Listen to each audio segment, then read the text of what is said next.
Olá, amigos, tudo bem com vocês? Estamos de volta para o nosso resumo, né? Deixa eu ver, quarta-feira já, hein? 23 de julho de 2025.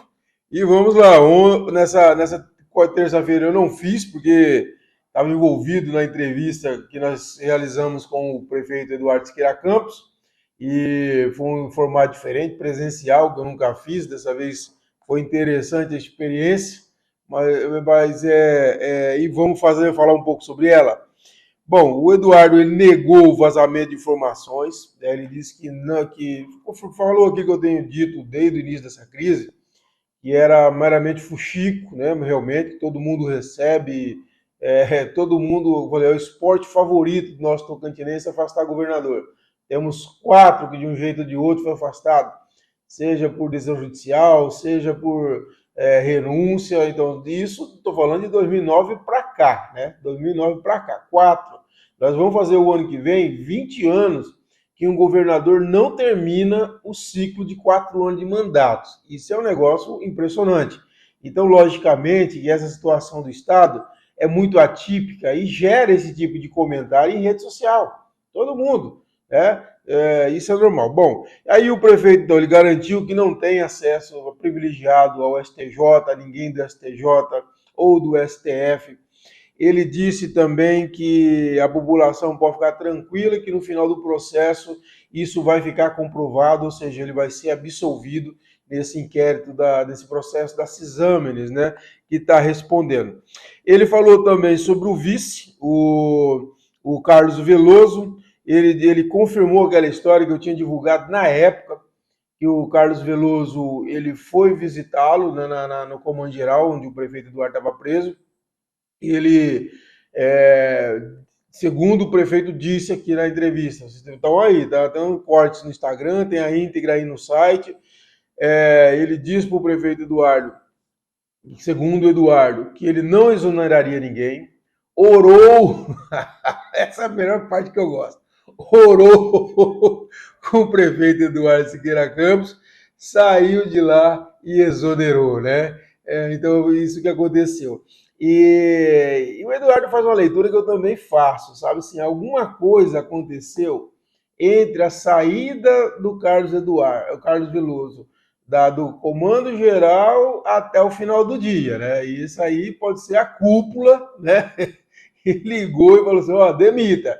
E ele foi e demitiu, né? Mais ou menos isso. Mas o Eduardo falou interessante que o Carlos Veloso chamava ele de Lâmpada de Israel. E falava assim, o senhor é meu guia, eu estou aqui para aprender. E eu quero segui-lo para aprender. Então, o Lâmpada de Israel. De toda forma, o prefeito Eduardo diz que perdoa, não tem nenhum problema, diz que vai manter toda a estrutura que o vice Carlos Veloso tem, como a questão do gabinete, como a questão de motorista, de assessores que ele tem lá, e vai ser mantido. Agora, o Eduardo diz que a relação não é mais a mesma, né? Também não tem jeito, né? É complicado. Logicamente, o Eduardo está coberto de razão, né? Não dá mais para confiar. Essa é a grande realidade. Tem que ficar com o pezinho, prefeito, lá atrás, bem lá atrás. E ele confirmou também que ele trocou a secretária de Educação, a vereadora Débora Guedes, que volta para a Câmara, e também o Juniel, que era o presidente da Fundação Municipal de Esportes e Juventude de Esportes, e que eram feudos do pastor Amarildo. E aí foi tirado, né? E como ele diz, qualquer um faria a mesma coisa, e está corretíssimo. Corretíssimo. O prefeito tem que fazer um limpa. Tem que fazer um limpa mesmo desse pessoal que ele acha que agiu contra ele. Isso aí não tenho dúvida. Ele falou que tem nada contra a secretária Débora Guedes. Diz que recebeu, inclusive, uma carta muito bonita da Débora Guedes, de agradecimento e tal. E o prefeito confirmou aquilo que ele tinha dito na coletiva, que ele ia ligar para todo mundo, ligou para todo mundo, inclusive o irmão do Carlos Veloso, o tal do Fábio Veloso, que é procurador em Varjão, que estava como secretário de Planejamento, ficou um dia lá no cargo de secretário de Planejamento, mas falou com todo mundo, correto? Muito bem, fez esses basquete. Agora, o que me chamou a atenção é o seguinte, eu fiz umas provocações várias vezes para ele citar o nome do Amarildo, mas ele citou não, ele não citou nenhuma vez o nome do pastor Amarildo, né? Isso revela muito. Ele simplesmente falava assim, o pastor presidente, né? O presidente da Assembleia de Deus Madureira, né? E ele falava, o pastor presidente diz que tem uma excelente relação com a família, com a mulher, com a esposa, né? Do pastor, tanto o pastor marido, o pastor Carlos Veloso e tal, e enfim. E ele ressaltou bem que ele não tem nada contra a igreja, ao contrário, que tem muita amizade dentro da igreja, com os fiéis, com pastores dentro da igreja Assembleia de Deus Madureira, etc. e tal. Tá bom? E interessante ele concluir minha matéria aqui sobre o vídeo, ele dizendo o seguinte, foram dias que abalaram a história de Palmas, mas que me permitiram uma grande transformação. E é verdade.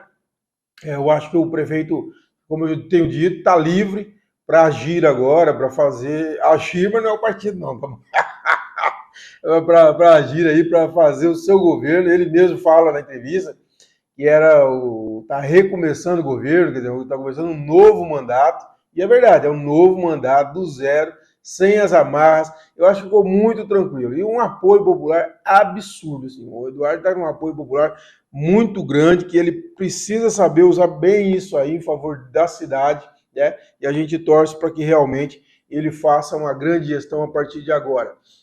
Bom, desse episódio ainda tem um fato interessante, que nos bastidores, o deputado federal Felipe Martins, que é filho do pastor Amarildo, o entorno dele saiu dizendo a boca pequena que agora ele poderia ser um candidato a senador forte o ano que vem, com a prefeitura na mão. Então eles contavam muito com isso, sabe?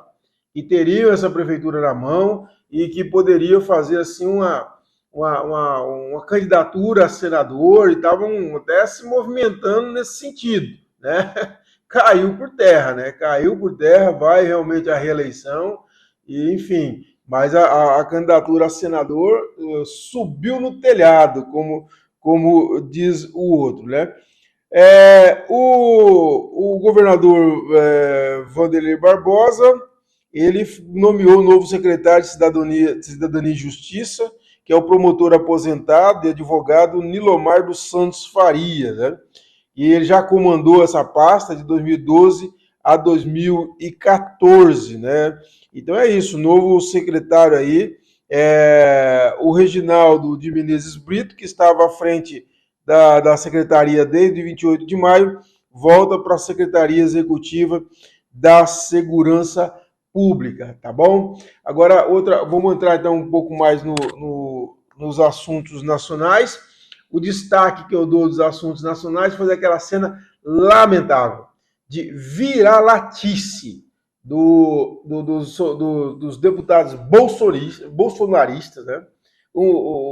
Que estenderam no Congresso Brasileiro, a casa do povo brasileiro, estenderam a bandeira de Donald Trump. É uma das coisas assim, mais lamentáveis que eu vi. No momento, não é no momento qualquer, no momento que o Trump é o inimigo nacional.